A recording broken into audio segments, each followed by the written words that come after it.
Hello, I'm Bryan Bates. I've been a career science teacher and as well have studied the astronomy of numerous different cultures and worked as a naturalist.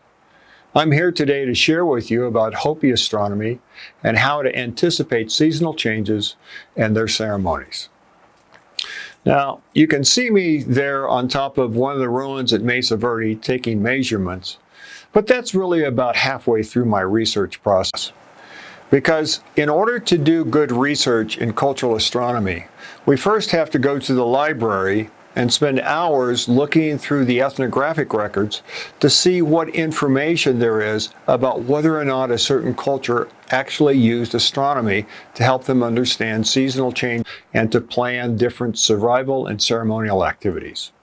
Secondly, I then set up a research plan, and I have to find out whether or not the people could anticipate certain astronomical events. So here I am measuring an alignment from Akiva back to other sites, trying to determine whether or not you could actually see the anticipated setting of the sun across a certain angle. So that's the on-site research. But then the challenging part is figuring out how the information was used in the culture. And in order to get that, I oftentimes have to go visit with elders of the culture itself, be it Hopi, Navajo, Paiute, whomever. And then I have to go back and look at the ethnographic record again. So we really have to do three different things.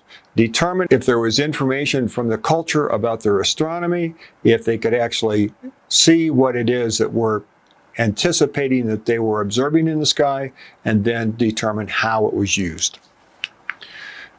We'll begin with a little bit of astronomy here, and you can see that we have someone here as an observer in the middle of an east-west line, and the sun, moon, or stars will transit across the sky as the Earth is spinning. Now, the Earth is actually spinning west to east, which makes the movement of the astronomical objects east to west. If we take and now step out and look at the movement of the Earth about the sun, what we find is that the Earth spins on an axis that is tilted relative to the sun, and that causes day and night. During the day, we're looking towards the sun, and then at night, we're looking away from the sun, and that's when we can see the stars, the moon, etc. In addition, the Earth moves about the sun. It orbits around the sun, and with that, we get our seasonal changes as well. Now, keep in mind this pattern, because that circle that you just saw there, the red line, is the blue line in this picture. And what you can see is that in the blue line, we're actually moving at an angle around the sun, and that creates an ellipse, which helps then drive the seasonality. So if we start at the vernal equinox, which is right here, there's the vernal equinox, and what ends up happening is that as we move from March 21st up to, let's see, it's going to be the summer solstice clear over here. That's when we have our longest days. Then we come back to the fall equinox, which you have just passed, and we're somewhere in here, we're in at September, and then we'll go down to the winter solstice. And keep in mind that the stars are back here, so everything that's other astronomical sites are away from the sun as we're looking at it.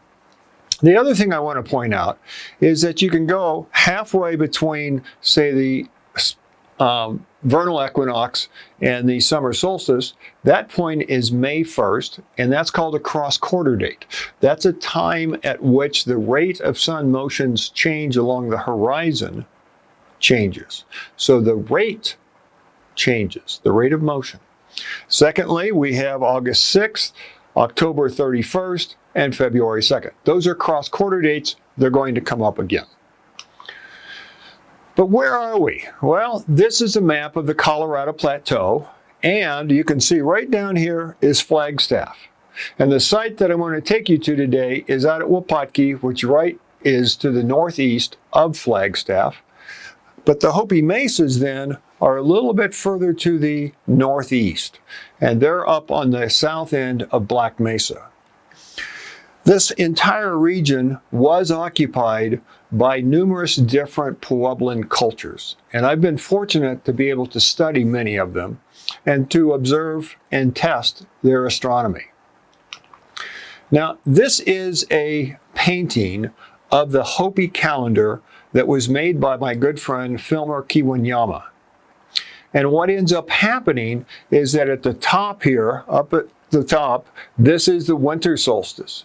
This is the equinox. This is the summer solstice. This is, over here on this side, is the fall equinox. So what happens is that Filmer took two of the chief katsinas, the Ahola and the Ahaha, and he put them into one character, that is this. And those are the ones that are responsible for the winter solstice ceremonies, the ones that are responsible for helping Father Sun move through the sky. We have up here Iatoto, who is one of the chief katsinas, and a katsina is an energy essence of Hopis who have passed away. And so Iatoto transits through time, so we find him not only here in the winter solstice, but also down here near the summer solstice, because he is constantly moving with the sun. We have the dark woman up in the corner. That is a maiden who is preparing food and who teaches the Hopi women how to take care of their crops and prepare food. The black man in the picture here is a social dancer, and then we follow on to the San Francisco peaks, and the rainbow there is the way that the spirits of the katsinas travel to and from the San Francisco peaks. Then we have, at the equinox here, we have the beginning of the Puamuya ceremony, which is the earth renewal ceremony, where the plants are coming back, the days are getting longer, things are beginning to get more spring-like. The eagle is a sacred object in the Hopi way. We also have two katsinas that are looking over the corn, the growth of the corn. We have the woman down here dressed in her wedding robe, so this is a time for weddings. We also have Iatoto, who has come back. Here is the kiva, and of course the ladder going down into the kiva, the Hopi mythology, prophecy rock. We come across here, this is the snake dance, which is performed every other year. There is also the antelope dance. We have the maiden who is sprinkling corn onto the katsinas, onto the dancers, as well as this zigzag line, which is the rain and the lightning. We come up here, this is the Lalakant and the Mumzara. Those are women's ceremonies. In addition, we come up to the Wuwutsum, which is being led by the one-horn and two-horn societies, and then we continue on to the next year. Now, something I want you to recognize now is that the winter and the summer solstices are primarily the time of men's ceremonies, whereas the equinoxes, the spring and the fall, are primarily women's ceremonies. So, in Hopi, time is driven by the moon. They plan everything via the moon, and so you have the different phases of the moon shown here in this sky. But what is it that drives that movement of the moon is that there is the sun, there is the Earth's orbit, which is the circle, and then the wavy pattern, that sine wave pattern going around, is actually the pathway of the moon. So our phases are actually driven by the moon's weaving back and forth across the Earth's pathway through the sky.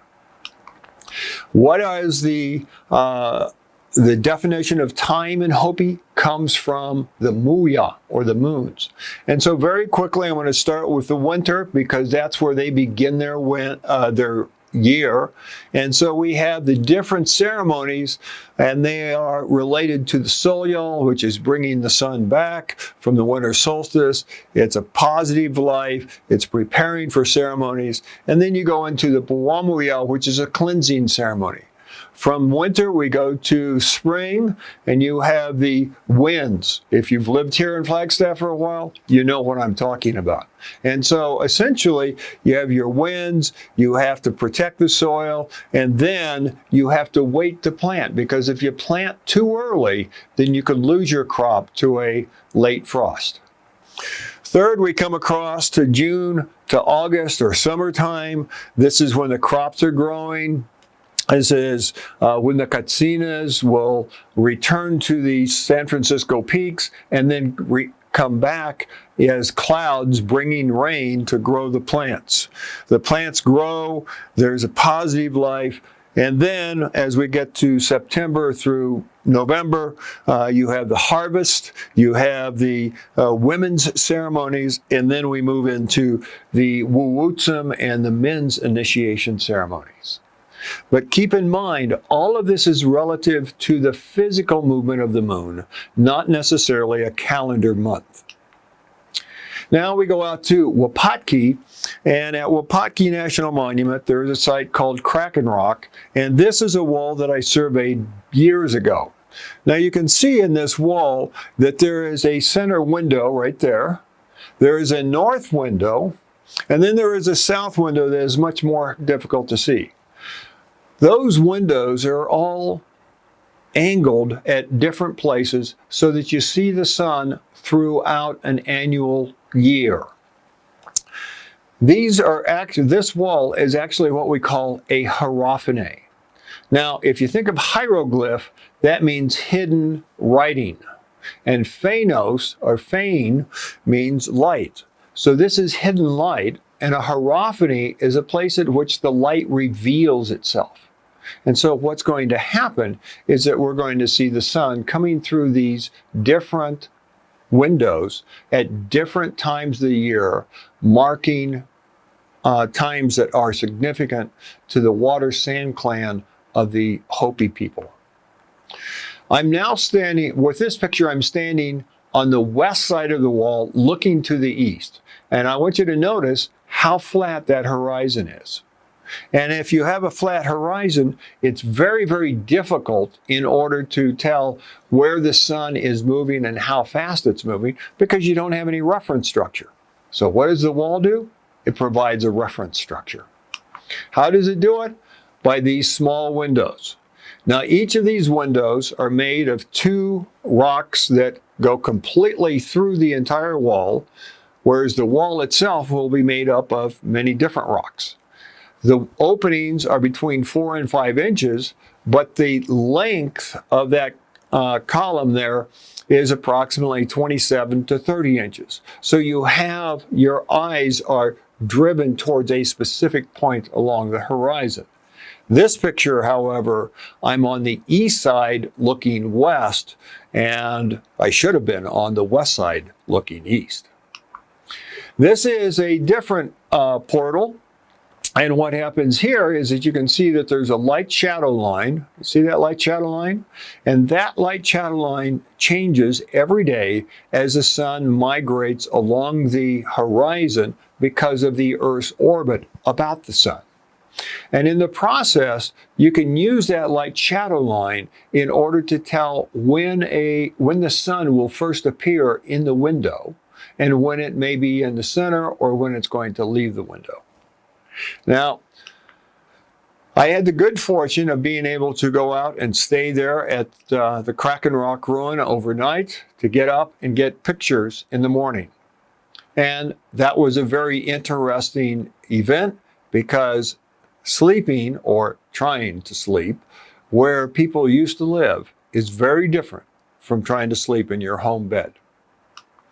This is sunrise on October 31st and November 2nd, because the sun is in the same place along the horizon.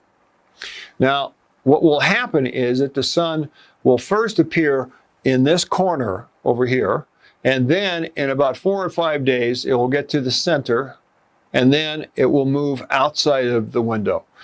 But when it's right in the center is about the time of these cross-quarter dates that I spoke of earlier. So October 31st and February 2nd are cross-quarter dates. Secondly, this is the middle window taken with the same camera, the same film, and what ends up happening is that this picture shows the sun at May 1st and August 6th. Again, times in which the sun is at the same location on the horizon. So what's happening now is that these people are marking specific time of the year in order to establish survival activities or possibly ceremonies.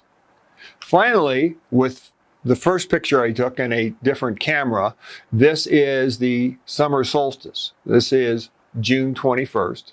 But the difference here is that the sun would arrive in the window on this side, and then it would take approximately 12 to 15 days for it to move to the center. And the reason is that as the sun goes through the solstice, its movement, its angle change along the horizon changes very, very slowly. Now, the question is, why is this important? Well, this is a photo that was taken by Edwin Curtis, and I took a picture of it. And it shows activities in the kiva. Kiva is an underground ceremonial chamber where many of the religious or prayer activities, the blessings, occur within Hopi society. So this photo was taken in about 1902, 1904. But it's here to remind me to tell you that cultural astronomy is more about culture than it is about astronomy. It's how do you use the information that you've gathered from your observations. This is the site where the people used to live. This is the actual Kraken Rock ruins. If you've taken a hike with the rangers at Wupatki, you may have been here. But this is where they lived. And then about a third of a mile away is where this calendar wall, the solar calendar wall, actually exists. It's to the south over at Middle Mesa. And there next to where the calendar wall is, I'm now back over at Middle Mesa, is this kiva, which was excavated by Dr. Harold Colton. Dr. Colton was the founder of the museum in northern Arizona. So he did this excavations back in probably the 1930s, 1920s or so. And what he found was different artifacts that convinced him that was a kiva, an underground ceremonial chamber. In researching the site, I saw these two petroglyphs, and this petroglyph stuck out at me because I thought it might be a clan symbol. So I shared it with a number of different Hopi, and they all said, yes, that's the water clan. Well, I then began researching the water clan and found that the cultural responsibilities of the water clan match with the windows that I'm going to talk about next. But what happened was that Dr. Stephen McCloskey at the 5th Oxford International Conference on Cultural Astronomy came up to me and said, Bryan, good presentation, but that's not the water clan. And so he sent me documentation from an 1890 publication saying that that was a sand clan. And here I had created everything based upon the water clan. Oh my gosh. So I went back to Alexander Stevens' record of his life with the Hopi, and in one sentence in a 1,000-page book, he says the water clan and sand clan merged. So it turns out that Dr. McCloskey and I were both right. Well, why is that important? If you look at this picture, right here is the south window. That's where the sun comes through on February 2nd. And that's the time at which they announce the beginning of Puwamuya ceremony. And the Puwamuya is the earth renewal ceremony. It's where they will plant beans inside the kiva. They will water them. And because there is a fire, there is both heat and light. And therefore the beans will begin to grow. And as the beans grow, it is an example of the renewal of life, the return of the sun, the beginning of growing food. You don't plant then. You observe and you follow the pattern of nature. Secondly, we come to this window. This is the middle window. And this is the May 1st alignment that I showed you earlier. That's a cross quarters date. And at this time, the air, it's beginning to warm. So the soils are beginning to warm. And now the soils can help facilitate the germination of seeds. This is not the time that you plant. This is the time that you prepare to plant. This north window then is the marker for the summer solstice, or the Neimon ceremony. And what happens is the sun, as I showed you, comes to the middle of the window, but the Hopi wait until the sun moves in the opposite direction, changes its direction. They announce the beginning of the Neimon ceremony, and during the Neimon ceremony, then the Katsinas will return to the San Francisco peaks that you can see in the background. The San Francisco peaks are the place that the spirits of the Katsina will rest and then return to bring rain during our monsoon season. So the Hopis have connected astronomical events with weather changes. Finally, we get to this slide again, and what I failed to tell you was that the Water Sand Clan is involved with each of those activities. They host the Puamoya ceremony in February. They are planters, and the elders are the first to plant, and then they bring the water to the Neimon ceremony for the summer solstice. That's why they're called the Water Clan. Well, what ends up happening is that this petroglyph right here is their clan marker, but this shadow line comes across beginning in October and then lines up along the side of this petroglyph, but doesn't cross it at the winter solstice. And what I think that is indicating is that within Hopi society, they pass their community and social and religious responsibilities throughout their different societies during the year. So instead of having a ruler for 4 years, as we do, a president or chairman or whatever, what they do is they pass the responsibilities around within the year so that everyone has a role in maintaining the Hopi life way. So I want to thank you for joining me today. And Hopi, I would say kwa kwa. If you are a woman, you would say asquali. And so thank you for joining me. And now I'd like for you to do something. I would like for you to go out and begin to look at what's the astronomy of your culture, because I guarantee you it's very fascinating. Have a good day.